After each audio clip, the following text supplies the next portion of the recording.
The Limpopo River, early morning. The sound came first, a thin, broken cry rising above the steady wash of water against stone. Maria, the ranger on her usual patrol, stopped. The call was not from a bird, not from any insect or hidden mammal.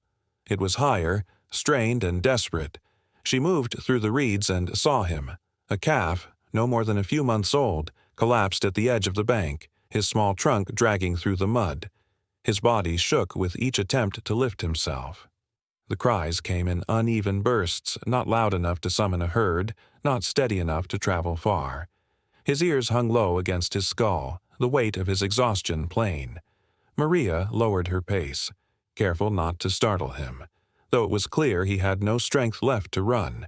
His legs splayed beneath him, bent in ways they should not be, for walking. She noted the slight rise and fall of his chest, shallow and labored. Alone like this, the calf was in danger. If he could not stand, he would not last long in the heat of the day. If no herd returned, predators would take him quickly. The river itself carried no relief.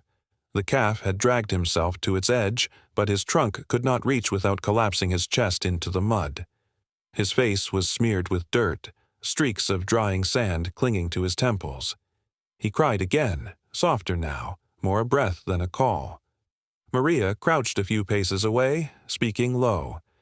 "Easy now," she said, her voice steady, carried not as a command, but as calm.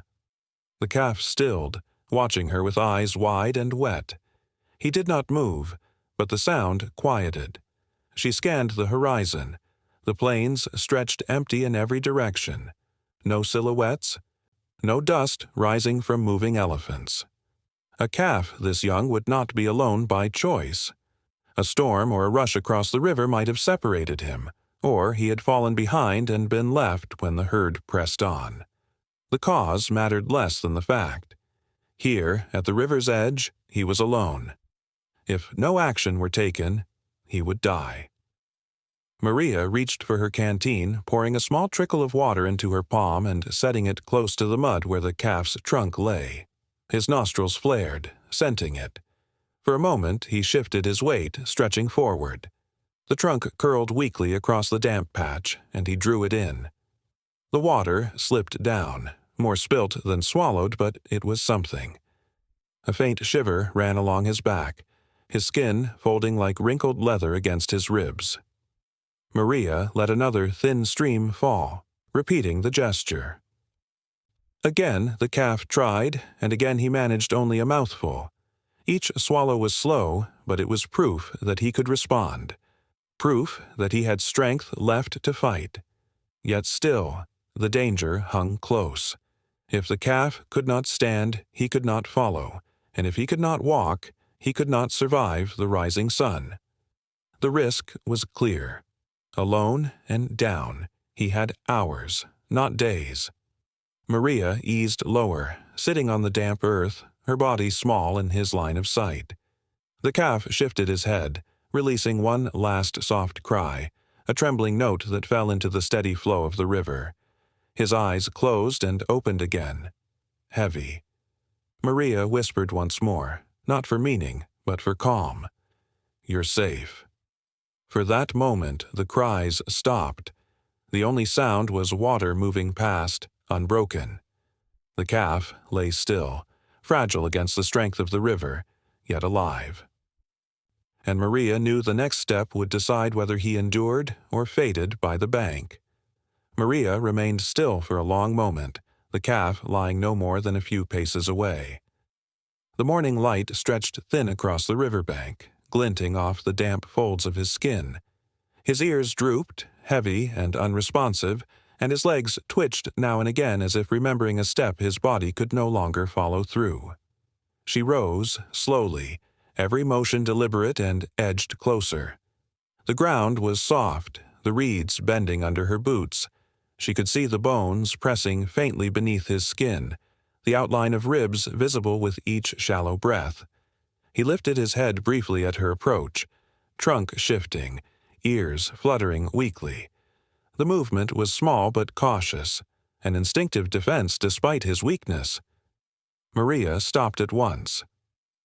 letting the silence settle again. Her eyes scanned the horizon. The savanna spread wide and flat, broken only by the shimmer of heat beginning to rise. No shadowed giants moved in the distance, no rhythmic steps or dust clouds betraying the presence of elephants. It was only the calf, alone. The calf tried to push himself higher, bracing on his front legs, but they shook and folded, his chest falling hard against the mud. A short, strained cry followed, echoing faintly before thinning into silence. Maria felt the weight of what that meant. If he could not stand, he would not be able to follow a herd even if it returned. If no herd came at all, his chances were smaller still. The risk was direct. Without intervention, this calf would not survive. She eased forward another step, lowering herself slightly so her presence was less imposing. The calf turned his head toward her, dark eyes wide, his trunk curling faintly in her direction before falling back limp. Maria spoke, just above a whisper, her tone steady and soft. "It's all right." The calf made no sound in return, but his breathing steadied for a brief moment. Kneeling now, she studied his body more closely. His skin was dry and cracked in places where it should have been smooth and supple. Flies hovered at the edges of his eyes, brushed away only weakly when his ears flicked. She reached for the pouch at her side, dampening her fingers, and let a trickle of water slide into the mud. Again, the calf's trunk shifted, searching, dragging across the wet patch. He drew in the moisture with effort, swallowing with a faint lift of his throat. The act was clumsy, most of the water was lost, but even a little showed his instinct to fight. Maria's gaze shifted again to the plains. Still no movement. No answer to his calls. An elephant calf of this age would never be left unless something had gone terribly wrong. A collapse in the river current, a stampede across rough ground, or a predator's charge. Any might have forced separation. Whatever the reason, this calf now bore the consequence of it. Alone, he had no defense, no guidance, and no chance at finding food or shelter. The calf tried once more to stand. His legs pushed, trembled, then buckled. He fell sideways into the mud. A soft thud was followed by another weary cry. Maria stepped closer this time, reaching out but not yet touching. She spoke again, her voice even quieter. "Easy, little one."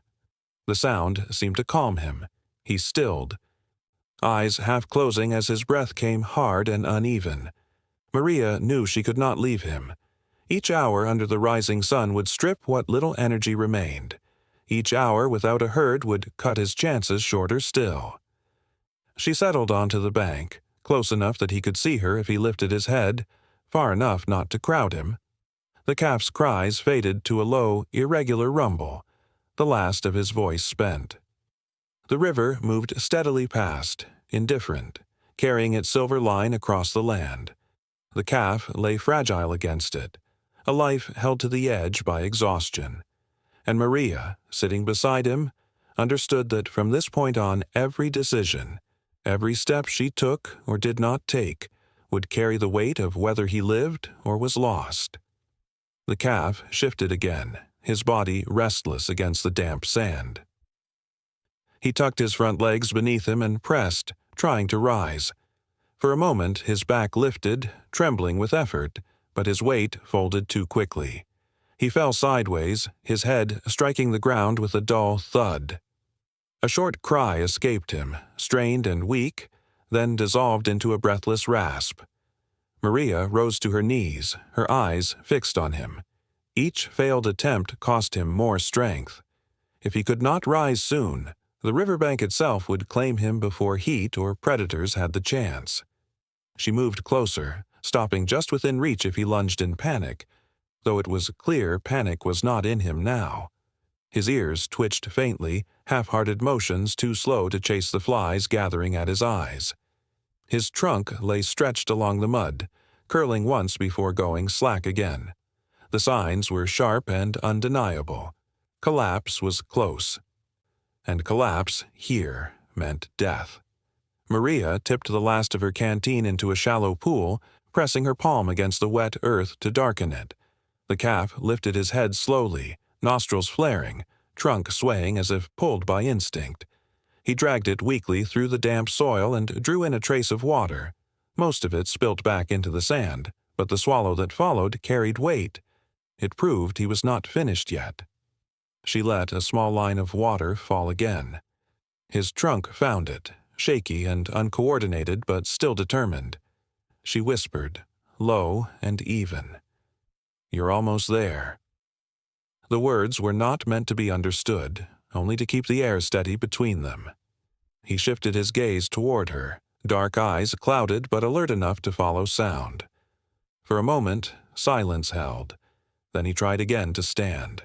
His legs pushed, knees quivering, muscles straining.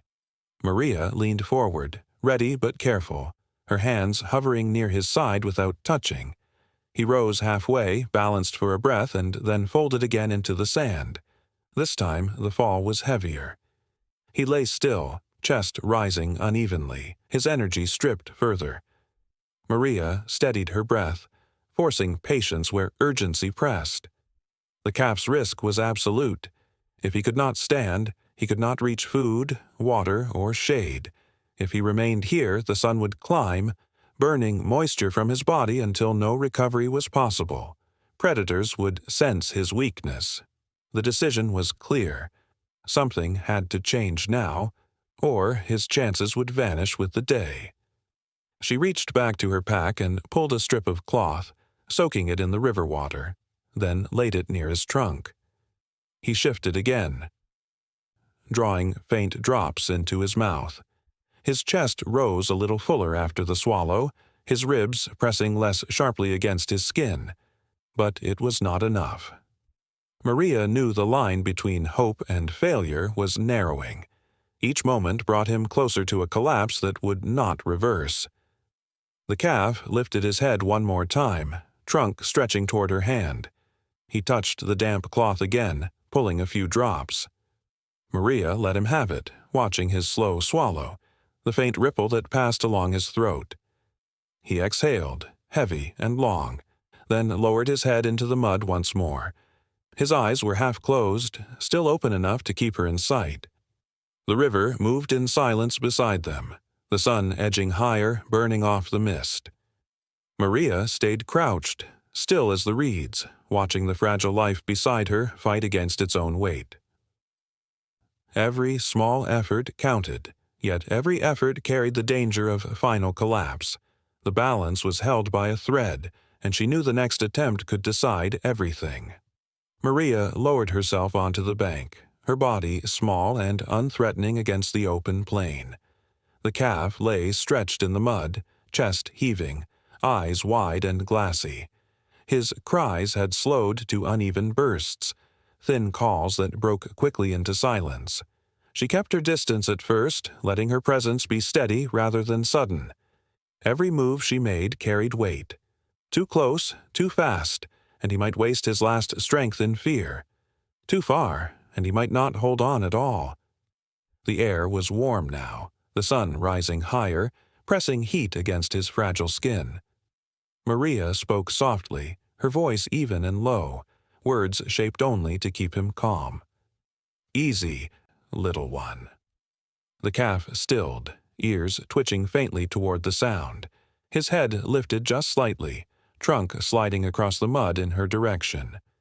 The movement was slow and clumsy but deliberate.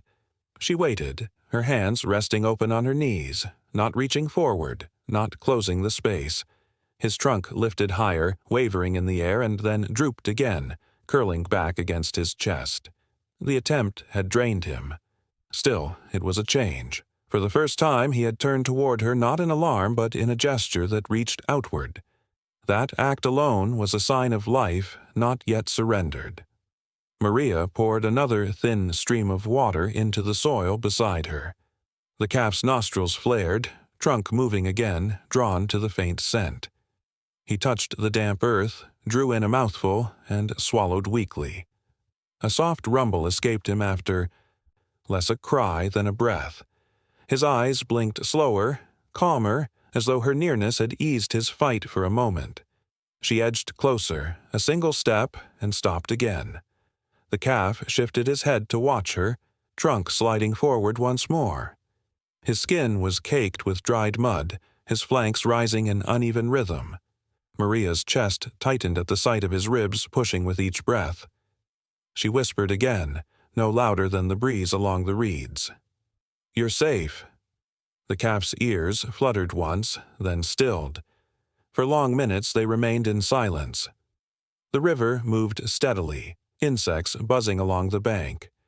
Maria did not move, letting him set the pace. His trunk lifted once more, slower but steadier, and this time it brushed against her knee. She stayed still, the only motion the steady breath she carried. The calf left it there for a moment, then let it fall back. It was the smallest of touches, but it carried meaning. In his weakness he had not recoiled. He had reached. The risks had not changed. He was still without his herd, still too weak to rise, still moments from collapse if his strength failed altogether. But now there was something new between them. A fragile trust, thin as the breath that carried him, but present. Maria placed her palm flat on the earth where his trunk had rested. The calf watched her, his eyes half closed, the long lashes shivering against the sun. He made no sound, no struggle, no attempt to rise again. Instead, his breathing grew slower, the cries quieting into silence. Maria leaned forward just slightly, her voice steady as she let one final phrase carry into the space between them. "Rest now." The calf's trunk shifted once more, curling faintly toward her hand before falling back into the mud. For the first time since she had found him, the riverbank held no cries, only the slow, fragile sound of breath and the quiet bond of a moment where survival seemed possible again. The calf lay quiet now, his cries faded to faint rumbles that slipped out between long breaths. Maria kept her place at his side, watching the tremor of his flanks, the rise and fall that showed he still clung to strength. The riverbank had grown hot, the sun high enough to press its weight onto both of them. She shaded her eyes, scanning the wide plain beyond the reeds. Far to the west, a smudge of movement broke the still horizon. A thin veil of dust lifted into the air, spreading and curling under the breeze. Maria froze, her gaze steady on the shifting haze. The distance blurred the truth, too far to tell if the dust carried the weight of elephants moving as one, or predators circling in slow, patient rhythm. She lowered her eyes back to the calf. His trunk slid forward weakly, nosing the damp soil where she had poured water minutes before. The skin at his temples glistened, not with health, but with heat. His ears drooped, hanging like heavy cloth against his neck. If the dust was his herd, salvation might be near. If it were predators, this place would soon become a trap. The risks pulled tight around every choice. If she moved him, forced him upright, he might collapse for good. If she kept him here and the dust carried danger, there would be no time to flee. The calf shifted, rolling his weight slightly to one side, his legs pushing half-heartedly. Maria placed her hand against the ground, steadying her voice into the air. "Easy now." He stilled, eyes blinking slow and heavy, his trunk curling back toward his chest. His weakness was stark. Any movement demanded more energy than he had to give. Maria stood, brushing dirt from her knees, her eyes fixed again on the horizon. The dust rose higher now, spreading in a wide band, the kind of cloud only made by many feet pressing earth at once. She strained for detail, for sound, for the faint vibrations of ground that might confirm elephants. But silence held. Her mind traced the facts in steady rhythm. If it was his herd, they would soon come within hearing. If it were lions or hyenas, they too would sense the calf's weakness. Every second mattered. His life hung not only on her choices but also on what approached unseen. She weighed the risk carefully, her body angled as if ready to act, but her hands held still. Moving him now could break him. Leaving him might expose him. The calf shifted again, lifting his head toward the west, ears twitching once before sagging back. His trunk lifted faintly, curling into the air as if scenting the distance.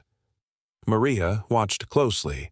His body wavered, but the gesture was sharp with instinct. He seemed to know something moved there. Whether comfort or threat, she could not yet tell. Maria crouched again, resting one palm lightly on the mud beside him. The calf's breathing rasped, shallow but steady. She whispered once more, her tone carrying only patience. "Wait." Above them the sun burnt brighter, the river whispered past, and the dust line thickened on the horizon. The air carried no answer yet, no sound of approach. Between stillness and choice, Maria and the calf remained pressed into fragile waiting, the weight of survival balanced on what the rising haze would reveal.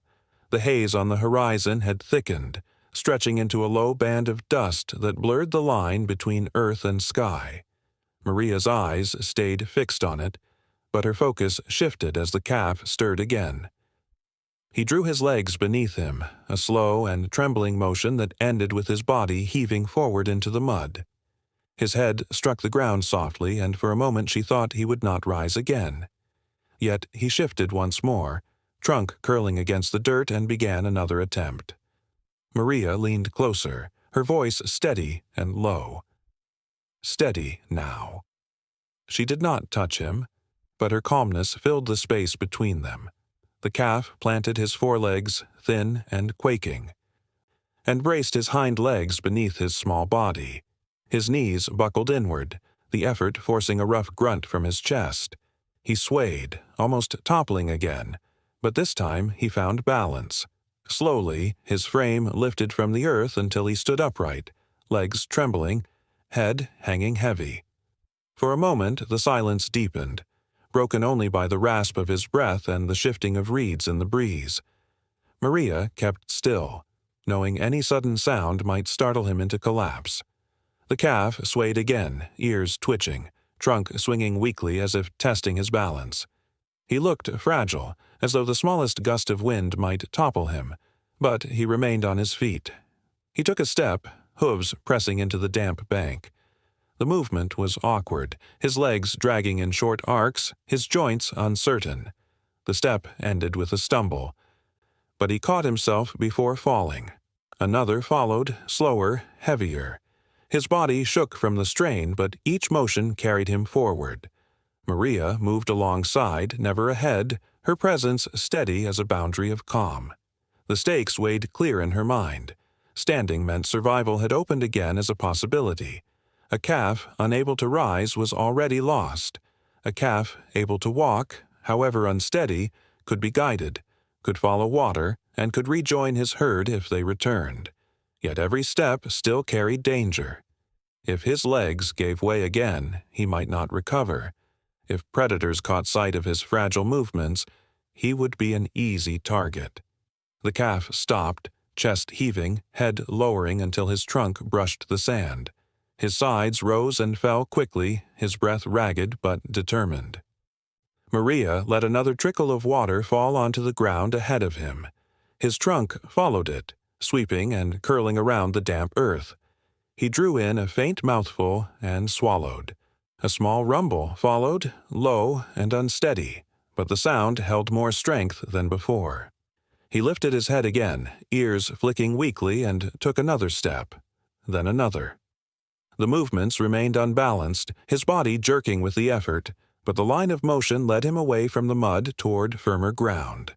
Maria walked parallel, her hands at her sides, her pace matched to his. She spoke again, quietly, almost a breath. "That's it." The calf swayed dangerously once, knees buckling, but caught himself on rigid legs. His breath came faster now, nostrils wide, yet he did not fall. Instead, he stood in the open plain, head lifted faintly, as if the dust rising in the distance had drawn him forward. The light of late morning spread across his fragile body, outlining each trembling line. He was still one misstep away from collapse, still weak and vulnerable, but upright at last. Maria knew this small victory mattered more than anything else in the hours since she had found him. Standing meant he had not surrendered. The wind moved through the grasses, bending them in soft waves. The calf leaned into it, sides heaving, his small frame silhouetted against the flat expanse of earth. Maria kept her place beside him, still and watchful, the quiet proof that for now he remained on his feet. The calf stood trembling, his body outlined by heat shimmer rising from the plain. Each breath dragged through him with effort, his legs swaying, but his frame held steady against collapse. Maria kept beside him, her eyes shifting again to the horizon. The haze that had lingered so long was no longer only dust.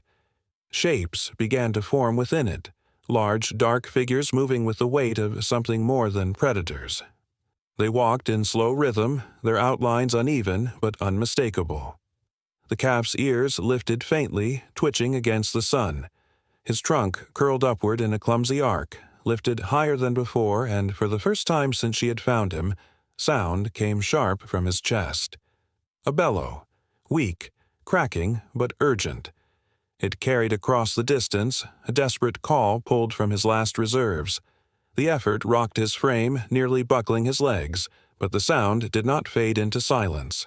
Instead, it stretched into the air, trembling but alive. Maria held her breath, eyes fixed on the moving shapes. Then it came. A reply. Deep, rolling, undeniable. It traveled across the open plain like thunder. Another followed, and another, overlapping in long echoes. The herd had heard him. The sound carried not from one but from many voices answering the single weak calf who had lifted his cry into the air. The calf's trunk shook, his ears flaring once before dropping again. He let out a shorter call, strained and uneven, but the response rose again, closer this time, stronger. The ground beneath Maria's boots began to hum with faint vibration, the first tremors of many feet pressing earth. Dust swirled higher, spreading outward with each step of the approaching herd. The calf stumbled forward, hooves dragging through the sand. Maria followed, close enough to steady him if he collapsed, far enough not to drive him too quickly.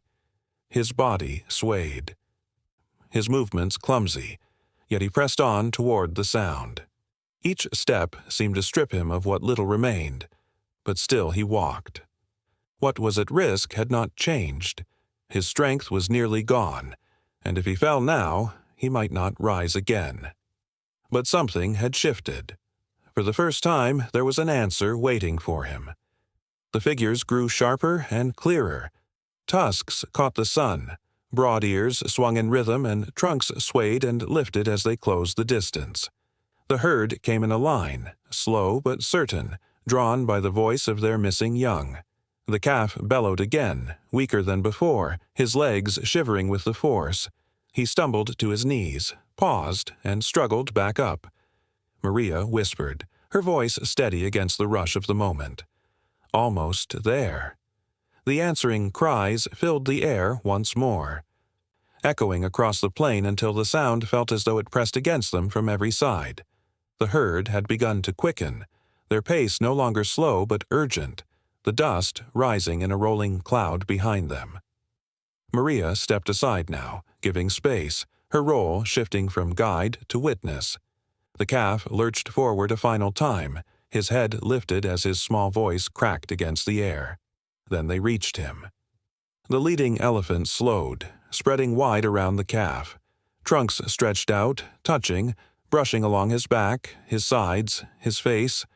They circled him in silence, broken only by the deep rumbles that passed between them.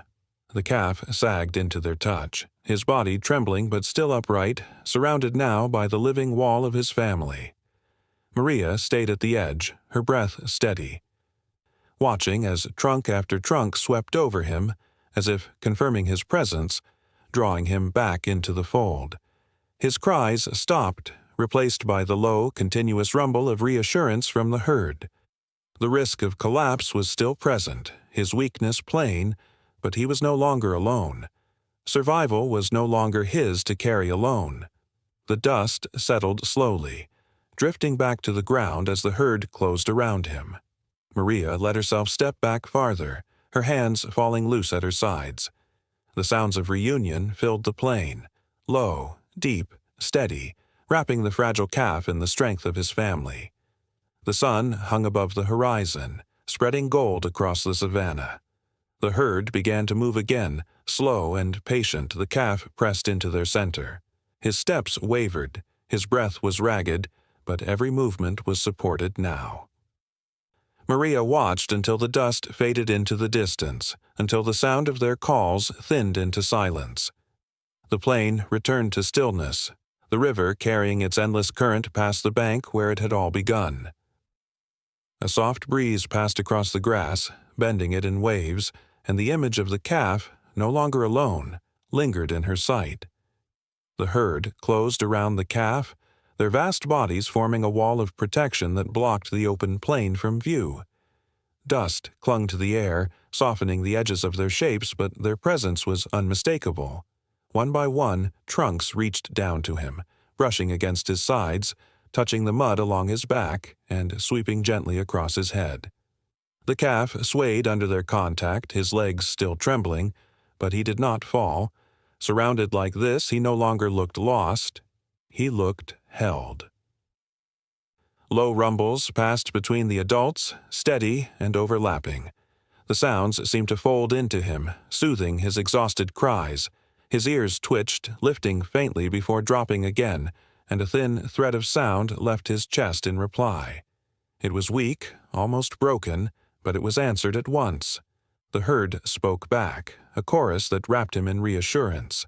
The fear of predators, the risk of collapse, the silence of the riverbank. Those threats had not disappeared. Yet now they were shared, carried by the family that had returned for him. Maria stood at the edge of the circle, her boots pressed into the dry earth, her breath steady. She had not moved closer. This reunion was not hers to enter. The elephants shifted, some stepping wide to give him room, others pressing tighter as if guiding him into the safest part of their line. He leaned against one flank, his trunk curling briefly toward the belly of an older female before falling slack again. She answered with a low hum, her trunk sweeping down to touch his shoulder. The calf's cries faded, not with sudden silence, but with each sound answered and absorbed until only breath remained. His chest rose and fell heavily, but now it was steady. Maria felt the change in the air, the shift from desperation into belonging. What had been fragile moments of survival had turned into something else, the slow, patient rhythm of a life carried forward. She took a step back, then another. None of the elephants turned toward her, their focus fixed on the calf. Her presence no longer mattered. She had done what she could, kept him calm, kept him alive long enough for this moment to arrive. Now, his survival belonged to them. The herd moved as one, shifting slowly away from the riverbank. They did not rush, their steps measured and calm, dust rising with every press of their feet. In their center, the calf stumbled forward, each step unsteady, yet each one protected by the weight of bodies that would not leave him again. Maria stopped by the reeds, watching until the line of them blurred into the distance. The sound of their rumbles thinned, then faded into the air. The plain stretched wide again, empty but no longer heavy with despair. The river kept its steady voice, water brushing against stone, unbroken and calm. Where cries had once risen sharp against the morning, now there was only silence. Not the silence of fear, but of return. A stillness shaped by reunion, by belonging. The grass bent under the wind, the water moved on, and the fragile life that had once been alone now walked on within the herd.